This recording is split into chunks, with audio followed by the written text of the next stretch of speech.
शहर के सबसे बड़े बैंक में एक साधारण से कपड़े पहने हुए बुजुर्ग व्यक्ति, जिनके हाथ में एक पुराना सा लिफाफा था, अंदर दाखिल होते हैं। जैसे ही वह बैंक में प्रवेश करते हैं, अंदर मौजूद सभी ग्राहक और बैंक कर्मचारी उन्हें अजीब नजरों से देखने लगते हैं। इस बुजुर्ग व्यक्ति का नाम था चरण दास। चरण दास जी के एक हाथ में छड़ी थी और दूसरे में वही पुराना लिफाफा। वह धीरे धीरे ग्राहकों के लिए बने काउंटर की तरफ बढ़ते हैं। इस काउंटर पर एक महिला कर्मचारी बैठी थी, जिसका नाम था सीमा।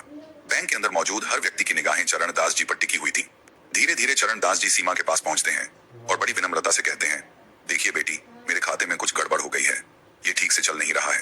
ये कहते हुए चरण दास जी लिफाफा सीमा की तरफ बढ़ाते हैं, लेकिन सीमा चरण दास जी के कपड़ों को देखकर उन्हें परखती है और कहती है, बाबा, कहीं आप गलत बैंक में तो नहीं आ गए? मुझे नहीं लगता कि आपका खाता इस बैंक में होगा। तभी चरण दास जी सहजता से कहते हैं, बेटी, एक बार तुम देख तो लो, शायद मेरा खाता इसी बैंक में हो। सीमा लिफाफा रखते हुए उनसे कहती है, बाबा, इसमें थोड़ा समय लगेगा और आपको थोड़ी देर इंतजार करना होगा। इतना कहकर सीमा और बैंक में मौजूद अन्य लोगों का काम करने लगती है। चरण दास जी वहीं खड़े होकर इंतजार करने लगते हैं। थोड़ी देर तक इंतजार करने के बाद वह दोबारा कहते हैं, बेटी, अगर तुम थोड़ी व्यस्त हो तो तुम मैनेजर को फोन कर दो। दरअसल मुझे उनसे भी कुछ काम है, तो मैं उनसे कुछ बात कर लेता हूँ। इसके बाद सीमा न चाहते हुए भी अपना फोन उठाती है और मैनेजर सुनील के केबिन का नंबर डायल करती है। उसने फोन करके मैनेजर को बताया कि एक बुजुर्ग व्यक्ति उनसे मिलना चाहते हैं।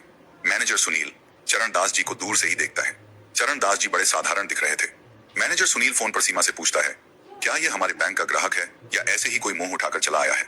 सीमा कहती है, सर, यह बात तो मुझे नहीं पता, लेकिन ये आपसे मिलने की बात कर रहे हैं। तब मैनेजर सुनील कहता है, ऐसे लोगों के लिए मेरे पास समय नहीं है, तुम ऐसा करो, इन्हें बिठा दो, थोड़ी देर बैठकर यहाँ से चले जाएंगे।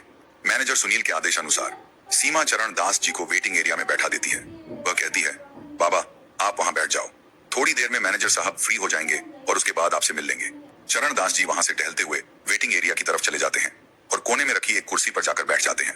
सभी लोग अभी भी चरण दास जी की तरफ देख रहे थे, क्योंकि वहां जितने भी ग्राहक आते थे वे सूट बूट में होते थे, जबकि चरण दास जी ने साधारण कपड़े पहन रखे थे।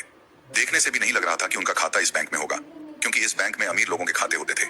इसी वजह से चरण दास जी आकर्षण का केंद्र बन गए थे और सभी लोग उन्हें घूर घूर कर देख रहे थे और उनके बारे में तरह तरह की बातें बना रहे थे। ये बातें चरण दास जी को भी सुनाई देती हैं, लेकिन वह इन सभी चीजों को अनदेखा करते हैं और अपना नंबर आने का इंतजार करते रहते हैं। वह सोचते हैं कि थोड़ी देर में मैनेजर आएगा और मैं उससे बात कर लूंगा।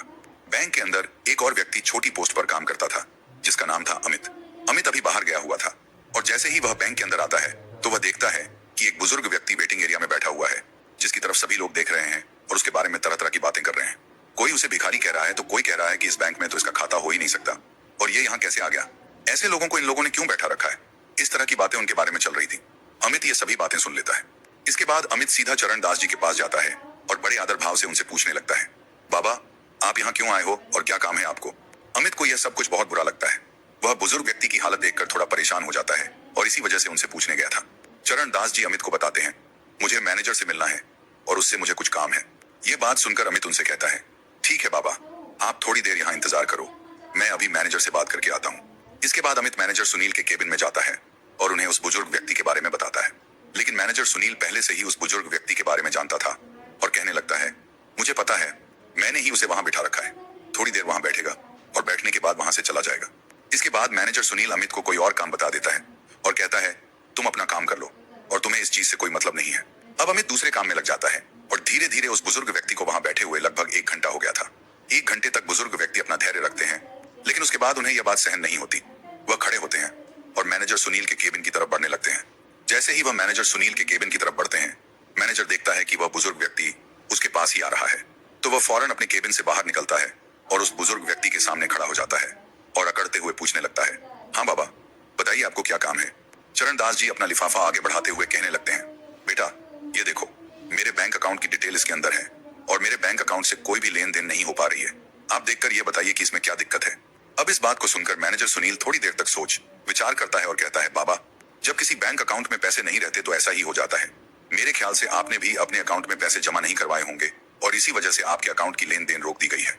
इसके बाद बुजुर्ग व्यक्ति बड़े ही विनम्र भाव से कहने लगते हैं, बेटा, पहले तुम एक बार अकाउंट को चेक तो कर लो, उसके बाद ही कुछ मुझे बताओ तो ही अच्छा रहेगा। इस तरह से तुम कैसे बता सकते हो? तो मैनेजर सुनील हंसने लगता है और हंसते हुए कहता है, बाबा, ये सालों का अनुभव है और सालों से मैंने यही काम किया है। आप जैसे लोगों की शक्ल को देखकर मैं बता देता हूँ कि कौन व्यक्ति किस तरह का है, किसने अपने अकाउंट में कितना पैसा जमा किया होगा। तो आपके अकाउंट में तो मुझे कुछ भी दिखाई नहीं दे रहा और मैं चाहता हूँ कि अब आप यहाँ से चले जाओ। सभी ग्राहक आपकी तरफ देख रहे हैं और बैंक के अंदर एक अलग तरह का माहौल बन रहा है। इसके बाद चरण दास जी उस लिफाफे को उसकी टेबल पर रखते हैं और कहते हैं, ठीक है बेटा, मैं तो चला जाऊंगा, लेकिन तुम इस लिफाफे में जो भी डिटेल लिखी हुई है उनको एक बार जरूर देख लेना। ऐसा कहकर चरण दास जी वहां से जाने लगते हैं और जाते जाते जैसे ही वह गेट पर पहुंचते हैं तो फौरन मुड़कर कहते हैं, बेटा, तुम्हें यह सब कुछ करने का बहुत बुरा नतीजा भुगतना पड़ेगा। ऐसा कहकर चरण दास जी बैंक के मुख्य द्वार से बाहर निकल गए और टहलते टहलते वहां से चले जाते हैं। इसके बाद जब मैनेजर सुनील को यह बात सुनाई देती है कि तुम्हें बहुत कुछ भुगतना पड़ेगा,